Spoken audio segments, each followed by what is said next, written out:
Pertanyaan pertama tentang apa yang dimaksud dengan ilmu agama yang hukum mempelajarinya fardhu ain.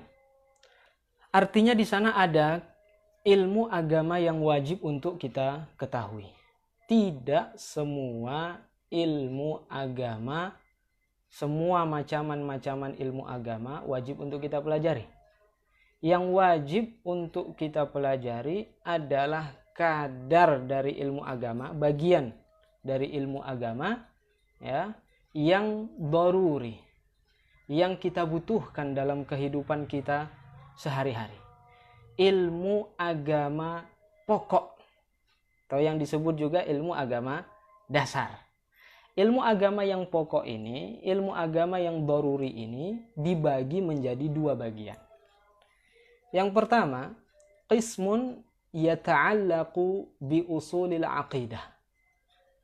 Yang pertama adalah bagian yang berkaitan dengan dasar-dasar keyakinan. Jadi ada dasar-dasar keyakinan yang wajib untuk kita ketahui. Yang kedua, qismun yata'allaqu bil ahkam. Yang berkaitan dengan hukum-hukum. Jadi dasar-dasar hukum yang wajib untuk kita ketahui, dan dasar-dasar itu kita butuhkan dalam kehidupan kita sehari-hari. Yang pertama, yang berkaitan dengan akidah. Dasar-dasar pokok-pokok keyakinan yang wajib untuk kita ketahui, ini terbagi kepada dua. Nah, yang pertama, qismun la yahsulu aslul islami illa bih. Bagian yang tidak terjadi dasar keislaman itu kecuali dengannya. Jadi seorang tidak dianggap sebagai seorang muslim jika dia tidak mengetahuinya. Jadi seorang muslim wajib mengetahuinya. Inilah dasar keyakinan yang pokok, yang wajib untuk diketahui oleh setiap kaum muslimin.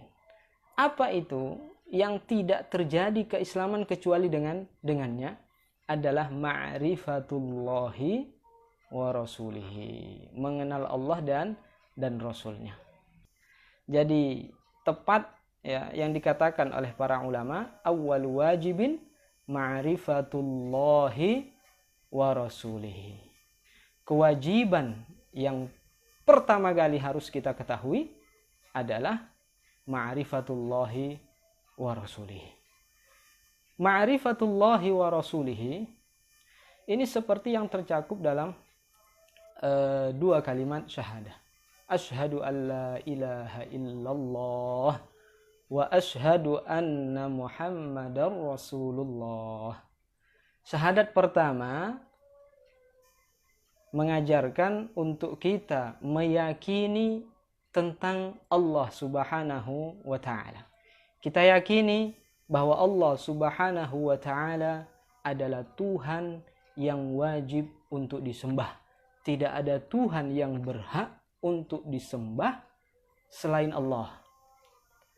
Keyakinan kita yang mendasar tentang Allah Subhanahu wa ta'ala adalah meyakini bahwa Allah Ta'ala Maha Kuasa.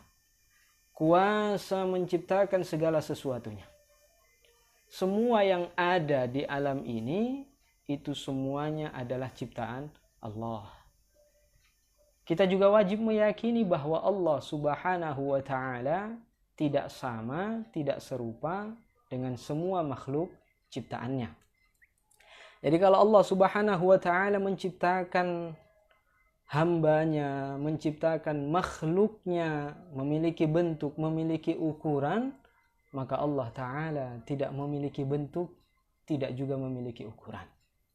Allah Ta'ala menciptakan makhluknya berada di satu tempat, berada di satu arah, maka Allah Ta'ala tidak dikatakan berada di satu tempat, tidak pula berada di sebuah arah. Keyakinan ini sudah menjadi ijma' kesepakatan para ulama. Al-Imam Abu Ja'far At-Tahawi dalam kitabnya Al-Aqidah At-Tahawiyah, beliau mengatakan, ta'ala 'anil hududi wal ghayat wal arkani wal a'dha'i wal adawat la tahwihil jihatus sittu kasairil mubtada'at. Ta'ala ya'nillah, Maha suci Allah, anil hududi wal ghayat, dari memiliki batasan-batasan dan tepi. Artinya tidak ada ukuran bagi Allah, tidak memiliki ukuran. Tidak kecil, tidak besar. Wal arkani wal a'dha'i wal adawat, tidak memiliki sisi. Maha suci Allah dari memiliki anggota tubuh, baik anggota tubuh yang besar ataupun anggota tubuh yang kecil.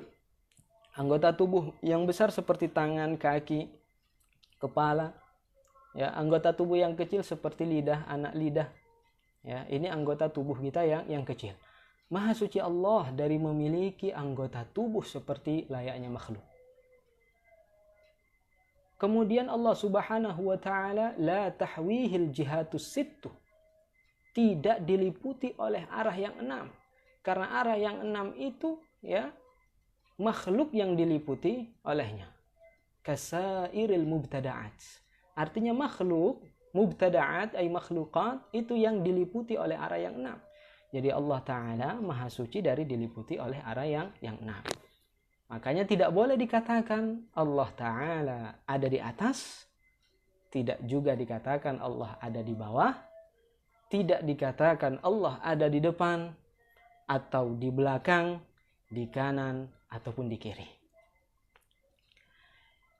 Ini keyakinan yang mendasar tentang Allah Subhanahu wa taala.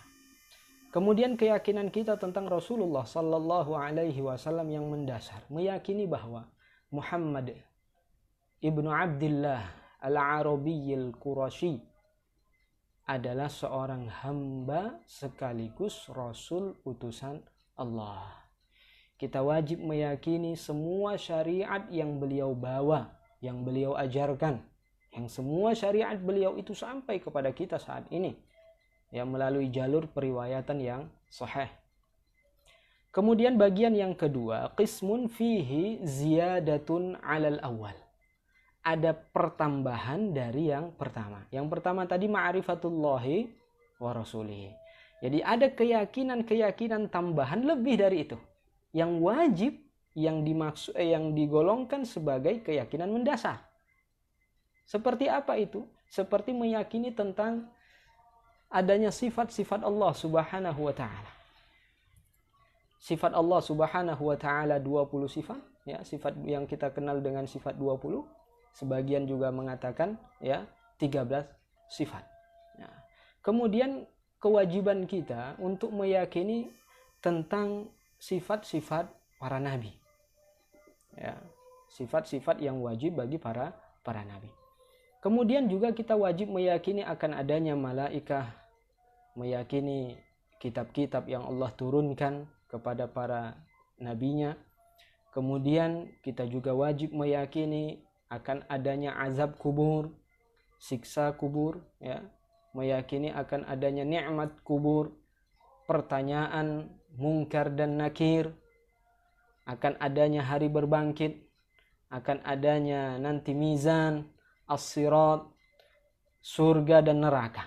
Nah, ini keyakinan-keyakinan mendasar yang wajib untuk diketahui oleh setiap muslim yang mukallaf. Bagian yang kedua tadi, yang pertama sudah kita jelaskan, yata'allaqu bi usulil aqidah. Kemudian ilmu agama yang pokok, yang kedua adalah qismun yata'allaqu bil ahkam, yang berkaitan dengan hukum-hukum seperti toharah, bersuci, bagaimana cara kita untuk membersihkan, mensucikan diri kita dari hadas kecil ataupun hadas besar, mensucikan diri kita, pakaian kita dari najis yang mengenai tubuh atau pakaian kita. Kemudian hukum-hukum yang berkaitan tentang sholat, bagaimana tata cara sholat yang sah. Kemudian tentang puasa, zakat bagi yang wajib untuk mengeluarkannya. Kewajiban kita juga untuk mengetahui tentang tata cara ibadah haji bagi yang mampu untuk melakukannya. Juga mempelajari tentang maksiat-maksiat. Ini wajib untuk diketahui. Mempelajari kemaksiatan bukan untuk dilakukan, tetapi mempelajarinya supaya kita bisa terhindar dari kemaksiatan tersebut. Ada kemaksiatan yang ditimbulkan oleh hati. Ma'asil qalb. Ya, hati kita ini bisa berbuat maksiat. Apa saja kemaksiatan yang bisa ditimbulkan oleh hati kita? Nah, ini wajib kita ketahui agar kita bisa menjaga hati kita tidak jatuh ke dalam maksiat. Ada kemaksiatan ma'asil jawarih. Maksiat anggota tubuh. Anggota tubuh kita juga bisa berbuat maksiat. Seperti ma'asi al-yadain, ya. Maksiat kedua tangan, ar-rijlain, kedua kaki, ya.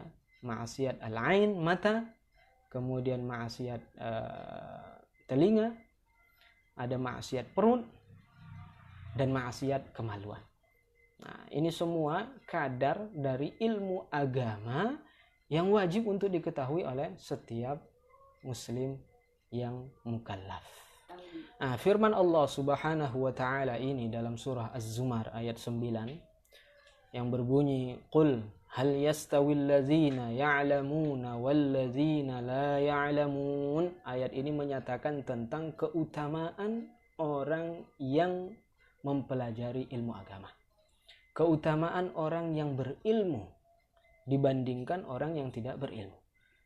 Tidak sama derajatnya orang yang mengetahui, orang yang berilmu dengan orang yang tidak mengetahui. Ini jelas, ya, kita saksikan.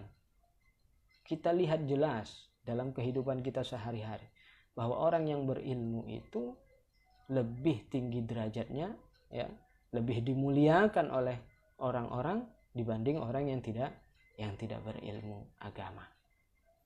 Keutamaan ini banyak disebutkan dalam hadis juga.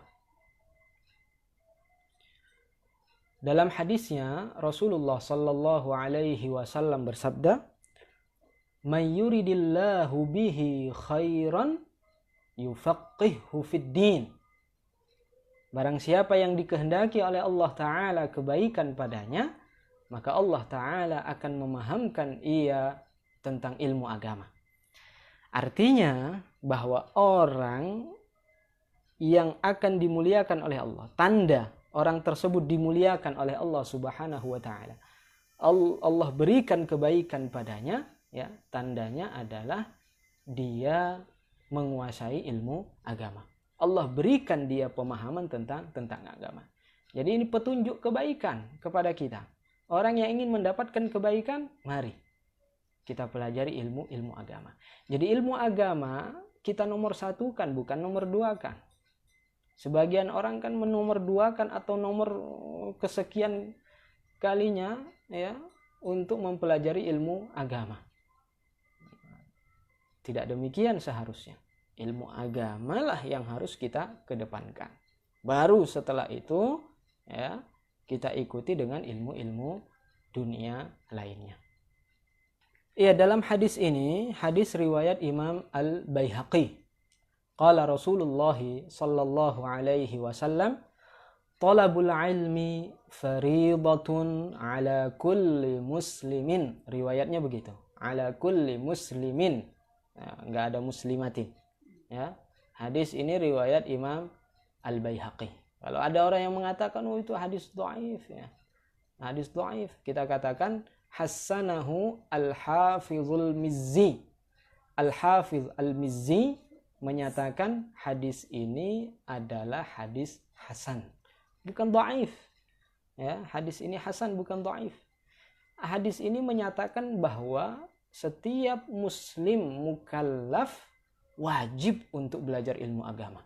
Ilmu agama yang dimaksud seperti yang sudah kita jelaskan adalah ilmu agama yang pokok, ilmu agama yang mendasar, ilmu agama yang dibutuhkan dalam kehidupan kita sehari-hari, termasuk bagian keimanan, ya, kemudian bagian sholat, tohara, zakat, puasa, dan lainnya yang kita butuhkan, yang kita lakukan dalam kehidupan kita sehari-harinya.